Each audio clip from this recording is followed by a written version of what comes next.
Hi guys, you are most welcome. Today's a new question related to NPO. Question number 10 from HM Publications book. Okay, ये question number 10 HM Publications की book से लिया गया है और इस type के क्वेश्चंस आपके CBSE बोर्ड हो या ISC बोर्ड हो या UP बोर्ड हो या अदर बोर्ड हो, हर एक बोर्ड में इस टाइप के क्वेश्चन क्रिएट होते हैं। तो इस टाइप के क्वेश्चन को पहले एट फर्स्ट हम रीड करते हैं और इसके बाद हम लोग क्वेश्चन को अटेम्प्ट करेंगे। ओके, देखते हैं मेरे भाई। Question number 10 from HM Publications. From the following receipts and payment account of Kapil Dev Club and from the given additional information, prepare income and expenditure account for the year ending on 31st March 2021 and the balance sheet as at that date. There are receipts and payments account given. In receipt side, to balance BD 1,90,000, to subscription 6,60,000 and to interest on investment as the rate of 8% per annum for full year is equal to 40,000. Total of receipt side is 8,90,000. But in payment side, by salaries rupees 3,30,000, by sports material rupees 4 lakhs and by balance CD rupees 1,60,000. Total of payment side is equal to 8,90,000. Okay, there are some additional information given in your question. That's your first.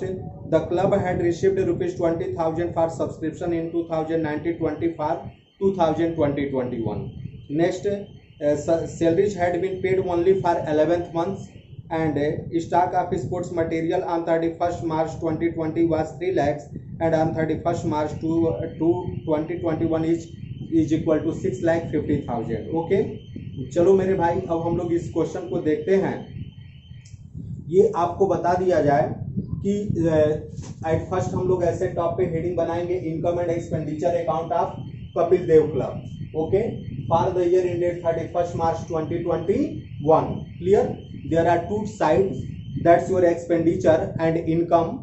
Total there are 4 columns will be made as like expenditure amount, income amount. Okay, at first in expenditure side में हम जो item को show करते हैं वो आपके receipts and payment account में जो आपका पेमेंट साइड की आइटम्स रहेगी वो जाएगी।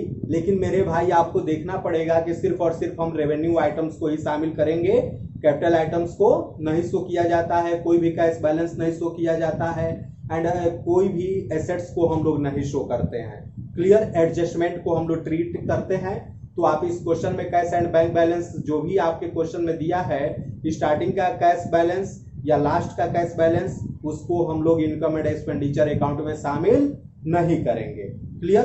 अब हम लोग देखते हैं एट फर्स्ट एक्सपेंडिचर साइड में लिखेंगे टू सैलरीज 3,30,000।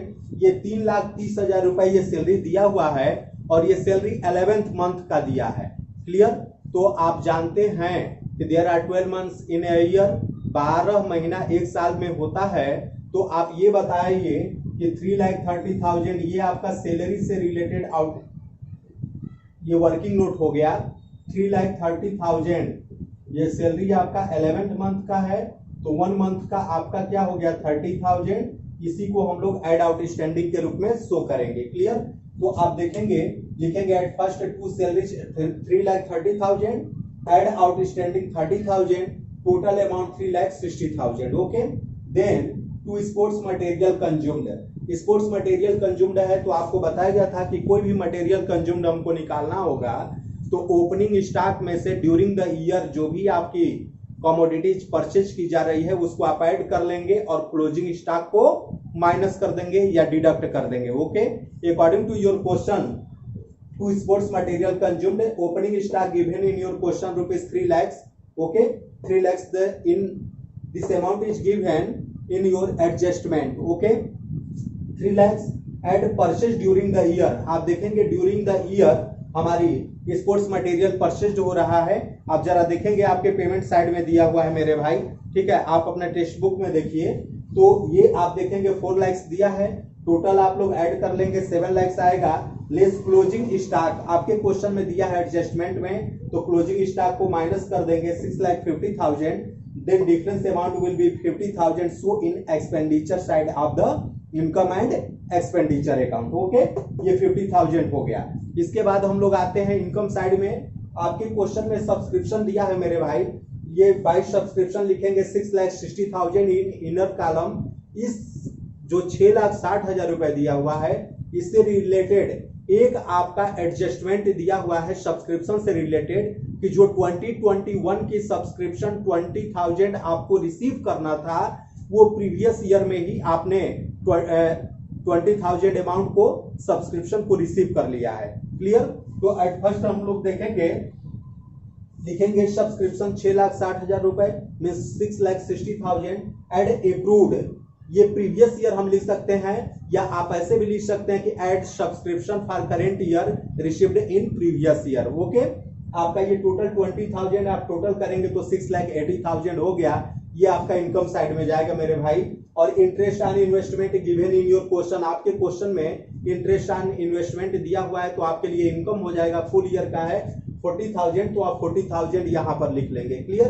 अब आप इसका टोटल करेंगे तो इनकम साइड का टोटल 7,20,000 हो रहा है, 7,20,000 रुपए हो रहा है। इस 7,20,000 रुपए में से आप ये एक्सपेंडिचर साइड का टोटल 3,60,000 एंड 50,000 मीन्स आपका 4,10,000 को आप माइनस कर देंगे तो 3,10,000 आपका सरप्लस होगा।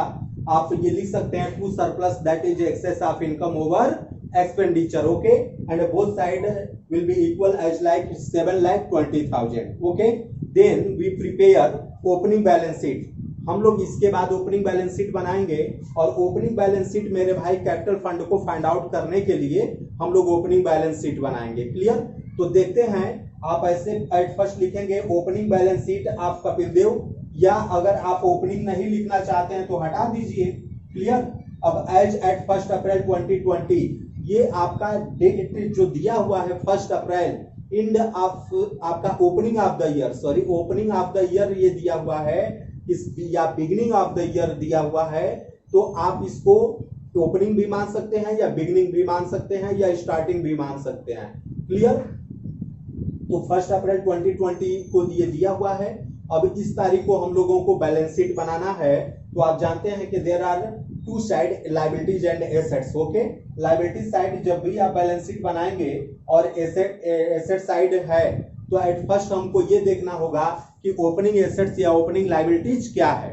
जब भी ओपनिंग एसेट्स या ओपनिंग लायबिलिटीज होगी तो ओपनिंग एसेट्स होगा तो आप ओपनिंग बैलेंस शीट के एसेट साइड में दिखाएंगे, एंड अगर ओपनिंग लायबिलिटीज हुआ है तो आपका ओपनिंग बैलेंस शीट के लायबिलिटी साइड में जाएगा। ओके, देखते हैं एट फर्स्ट आपके क्वेश्चन में कैश का बैलेंस दिया हुआ है, आप लोग देखेंगे रिसीव्ड साइड में लिखा है 1,90,000, तो आप लिखेंगे कैश रुपीज 1,90,000। ओके, इसके बाद इन्वेस्टमेंट, इन्वेस्टमेंट की वैल्यू मेरे भाई नहीं दिया हुआ है तो हम इन्वेस्टमेंट की वैल्यू निकालेंगे। इंटरेस्ट ऑन इन्वेस्टमेंट आपका दिया है 40,000। क्लियर? देखिए ये आपका वर्किंग नोट है। इंटरेस्ट ऑन हम इन्वेस्टमेंट की वैल्यू निकाल रहे हैं। इंटरेस्ट ऑन इन्वेस्टमेंट दिया है 40,000 और 8% लिखा है इन्वेस्टमेंट। आपके क्वेश्चन में देखिए 8% इन्वेस्टमेंट लिखा है, तो आप 40,000 इंटू 100, ये 8/100 नहीं करेंगे, 100/8 करेंगे। इन्वेस्टमेंट की वैल्यू को फाइंड आउट करने के लिए पलट देंगे, मीन्स आपका 100/8 हो जाएगा। 40,000 into 100/8 is equal to 5 lakh आएगा, 5 लाख रुपए, वो आपका इन्वेस्टमेंट की वैल्यू होगी। आप लिखेंगे इन्वेस्टमेंट की value 5 lakh. Okay, given in your question, आपके क्वेश्चन में दिया हुआ है कि stock of sports material starting का दिया हुआ है, देखिए 3 लाख रुपए दिया हुआ है, तो आप 3 लाख रुपए को एसेट साइड में शो कर देंगे। क्लियर? अब इसके बाद मेरे भाई एडवांस सब्सक्रिप्शन आपके क्वेश्चन में दिया हुआ है 20,000 एडजस्टमेंट नंबर फर्स्ट के अकॉर्डिंग, क्योंकि जो 2021 का सब्सक्रिप्शन था वो 1920 मतलब ये पिछले साल में ही शामिल कर लिया गया था, तो इस साल का है लेकिन वो पिछले साल में रिसीव कर लिया गया था, तो प्रेजेंट ईयर के लिए एडवांस माना जाएगा। ओके, तो एडवांस वो लायबिलिटीज हो जाएगी, तो आप यहाँ पे लिख देंगे एडवांस सब्सक्रिप्शन, ये पिछले साल का है 20,000 आ जाएगा। अब आप इसका टोटल करेंगे एसेट साइड का तो 9,90,000 9,90,000 रुपए आएगा।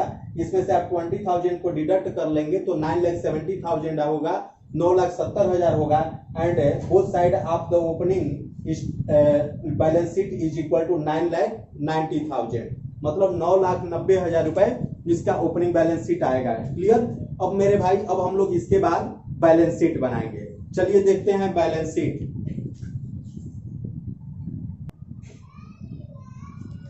देख रहे हैं balance sheet. Okay. And balance sheet आपको पता है कि ये क्लोजिंग बैलेंस शीट होगा जो कि एंड ऑफ द ईयर, वर्ष के अंत में बनेगा। क्लियर। अब इसके लिए हम एट फर्स्ट लिखेंगे balance sheet of Kapil Dev club as at 31 March 2021। Clear. अब इसके बाद आपका column liabilities amount, assets amount बनेगा। एट फर्स्ट मेरे भाई अगर हम आते हैं लायबिलिटी साइड में तो कैपिटल फंड ये आपका 9,70,000 हुआ, इसको हम लोग ओपनिंग बैलेंस शीट से फाइंड आउट किए हैं। क्लियर।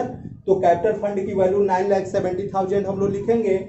एड सरप्लस, जो भी हमारे बिजनेस में सरप्लस हुआ है तो इसको ऐड कर लेते हैं, अगर डेफिसिट या डिफिशियंसी होगा तो लेस कर लेते हैं। Clear.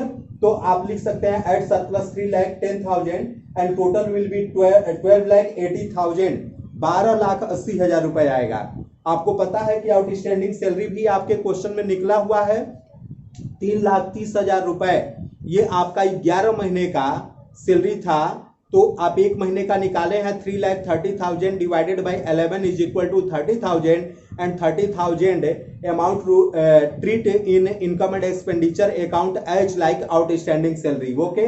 Then outstanding salary rupees 30,000, मात्र 30,000 रुपए जो आपका एडजस्टमेंट से आउटस्टैंडिंग सैलरी हुआ इसको शो करेंगे। तो लायबिलिटी साइड का टोटल आपका 13,10,000 मतलब 13,10,000 रुपए आएगा। अब इसी तरीके से हम लोग एसेट साइड में आते हैं मेरे भाई। कैश की बैलेंस आपका क्लोजिंग कैश बैलेंस 1,60,000 दिया हुआ है। इन्वेस्टमेंट आपके क्वेश्चन में 5 लाख 5 लाख रुपए आएगा। क्लियर। और स्पोर्ट्स मटेरियल ये लास्ट का जो स्टॉक की वैल्यू जो क्लोजिंग स्टॉक दिया हुआ है वो 6,50,000 दिया है। क्लियर। अब हम लोग इसका जब टोटल करेंगे तो 13,10,000 13,10,000 रुपए लायबिलिटीज एंड एसेट साइड दोनों साइड ये आपस में इक्वल हो जाएगा। ओके। Thank you.